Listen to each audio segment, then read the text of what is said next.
Oke, Assalamualaikum warahmatullahi wabarakatuh. Kali ini kami akan membahas materi tentang sistem operasi.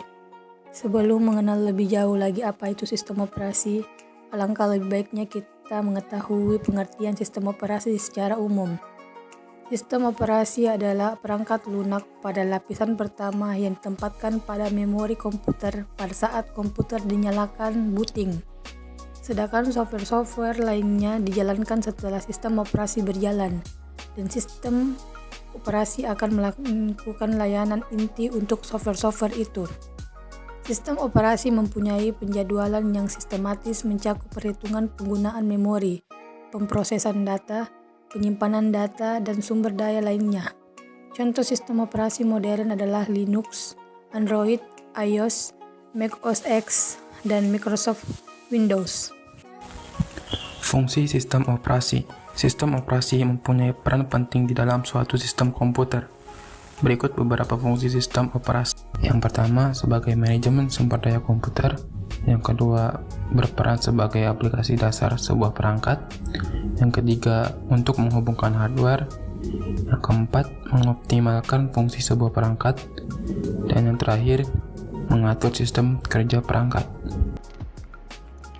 Jenis-jenis sistem operasi komputer. Yang pertama, ada sistem operasi standalone. Pada sistem operasi standalone dapat digunakan oleh single user maupun multi-user. Sistem operasi ini juga memiliki fitur yang cukup lengkap dan dapat berdiri sendiri. Contoh sistem operasi standalone adalah Microsoft Windows, Linux, dan Mac OS. Lalu ada sistem operasi Live CD. Live CD hanya membutuhkan perangkat CD atau DVD-ROM tanpa perlu menginstal secara permanen di komputer untuk menjalankannya. Sistem operasi ini sangat ringan karena ukurannya yang cukup kecil, tetapi sistem operasi Live CD tidak memiliki banyak fitur dibandingkan dengan sistem operasi standalone. Inilah contoh sistem operasi Live CD, yaitu Knoppix, CentOS, Linux Mint, WinXP Live CD, dan lainnya. Selanjutnya, sistem operasi embedded. Sistem ini langsung ditanam di komputer dan tidak bisa berdiri sendiri, memiliki fungsi khusus dan spesifikasi khusus. Contoh dari sistem operasi embedded adalah HOS Linux OS, Java OS, dan Embedded Linux. Selanjutnya, sistem operasi jaringan. Sistem operasi jenis ini dibuat khusus untuk menangani keperluan jaringan komputer.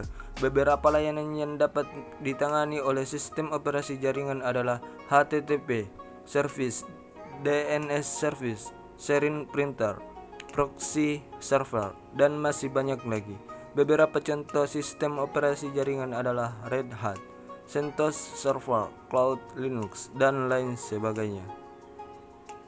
Thank you.